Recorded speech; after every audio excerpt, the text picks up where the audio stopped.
Hello everyone! From Philippines to China, it's Val and Leah. Nandito nga kami sa old house nila Loie para mag-harvest ng mga gulay na kanilang mga tinanim dito. Pero ito talaga ang umagaw ng aking atensyon. Itong mga bunga ng mga wild apples at plums dito. Sobrang mabulusok, guys. Oh, diba? Ang daming mga libreng prutas dito, guys. Nakakatuwa. Pero hindi mo naman makain lahat. Kasi paminsan-minsan lang napupunta sila sila Loie dito.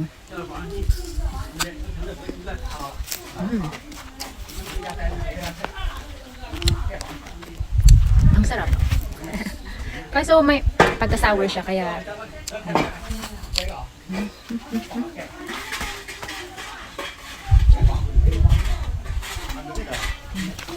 itong kinuha ko, itong medyo malalaki na guys, at medyo hinog na. Yung iba kasi guys, hindi pa sila hinog kaya medyo masim-masim. Ito naman guys yung mga plum. Wild plum. Maraming bunga. Wow!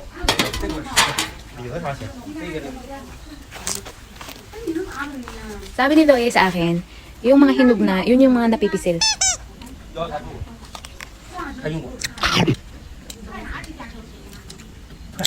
May buto siya inside.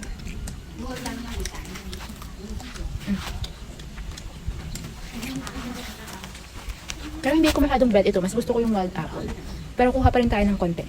Lagay ko sa bag.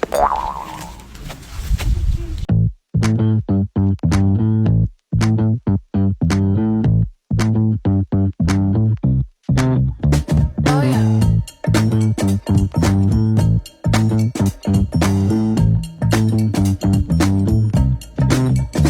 Oh yeah.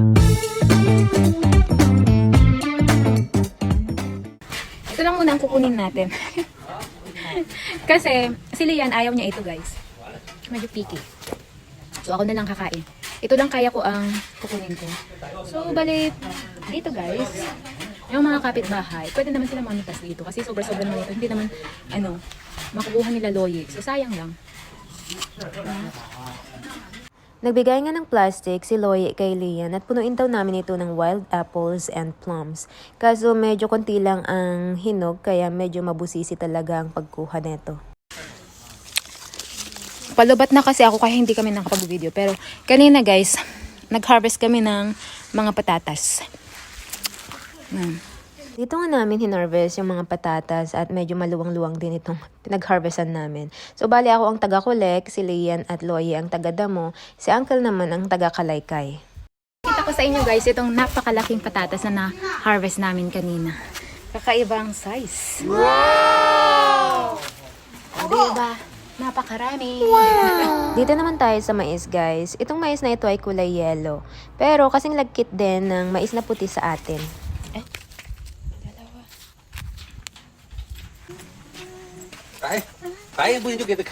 Medyo matigas na kasi itong mga iba kaya hindi namin basta-basta i-harvest. Kasi yung iba pang seedlings, yung iba naman pang kain.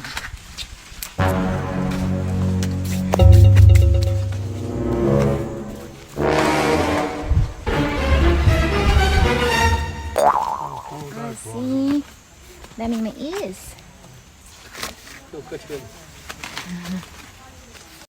Mais dito guys, at dito naman sa side na ito, malapit sa pinag-harvestan namin ng patatas, ay mga beans. And look guys, yung mga bunga. At sa old house naman nila Lian, may mga tanim din si Loie doon. Doon siya nag-harvest. Siguro patutuyuin itong mga bunga ng mga beans na ito at gawing seedlings. And then sa likod din ng bahay guys, papakita ko sa inyo, ang daming nilang tanim. Ayan.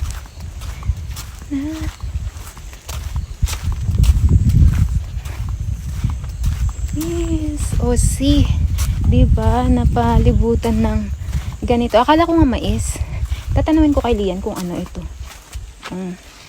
Ganito siya. Wow! I think meron din sa atin. Ayan.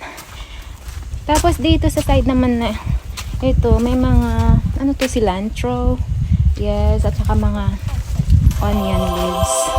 Oh. Ha, kinuhanan ako ni Loy ng hinog na plum. So, I think this is, sweet. Thank you, Loy. Shisha. Ayan. So, bali dito nakatira yung tatay ni Uncle. Kasi bahay nila ito. 把它再来装点水，给那样臭胶原臭都要死了。 Ayan. So, ipapakita ko yung kabuuan na itong bahay nila. Loyi. Wow. Hindi ko na-videohan si Lian yung pag dadamo ni Lian. Medyo expert na pala siya sa pagdadamo. So, in the future talaga, pwedeng-pwede na kaming maging farmer. So, ito guys, yung kabuuan ng bahay guys.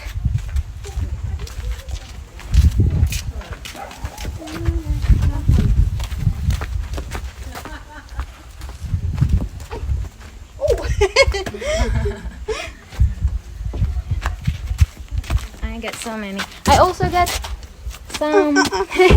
妈呀，那咋办？ Tinanong ko nga ito kay Lian at nag-research na din ako about this, and this is called sorghum or broom corn. Ginagawa nga nila itong flour to make bread and cookies at masarap din itong gawing porridge. Parang kalasa din lang ng rice. And also sabi sa akin ni Lian na ginagawa din daw nila itong wine. O, diba? Bahay na bahay, kubo talaga. Itong bahay nila. Nakakatuwa talaga yung mga bahay dito. Pero sa summer lang na ganito guys, na pwede kang magtanim. From spring to summer. Sa autumn na, kailangan mo ng mag-harvest. I-harvest lahat ng mga itinanim mo kasi once na nag-snow, ayun, hindi na maganda kasi syempre malamig na. Ayan. Ganito lang, colorful siya during spring to summer. But in winter, medyo boring na siya kasi puro white ang makikita mo guys. Dahil nga sa mga snow. Sa pag-harvest nga namin guys, ay may mga kapitbahay nila Loye before na napapadaan. At ito naman si Loye, parang sinasadya niyang sinasabi agad sa kanila na foreigner itong asawa ng pamangkin niya. At sila naman sobrang na-intriga talaga guys. Alam niyo ba, kapag may napapadaan ay talaga sinasabi din ng kapitbahay na, uy may foreigner dito. Ganun. So, inantay talaga kaming matapos ang pag-harvest namin para makipagtsikahan sila. At ito naman si Lian, sobrang enjoy ang pagsasagot sa kanilang mga tanong. Medyo malayo na kasi ito sa town, as in village na village. Ito nga, binibidyohan ko itong harap mismo ng kapitbahay nila, Loye. And look guys, napakaganda ng formation ng mga gulay. Ayun guys, malimit silang makakita ng foreigner dito. Baka ako lang ang first time na makapunta dito sa village nila. Kaya sobrang na-intriga talaga sila. Alam niyo ba yung feeling na medyo awkward guys? Kasi as in, titig na titig sila sa akin. At ako talaga yung laman ng usapan nila. Ayun, palagi nila akong sinasabihan na maganda, yung eyebrows ko daw, yung mata ko. Pero syempre itong ilong wala kasi pango. Ito lang guys. Thank you for watching. Bye bye!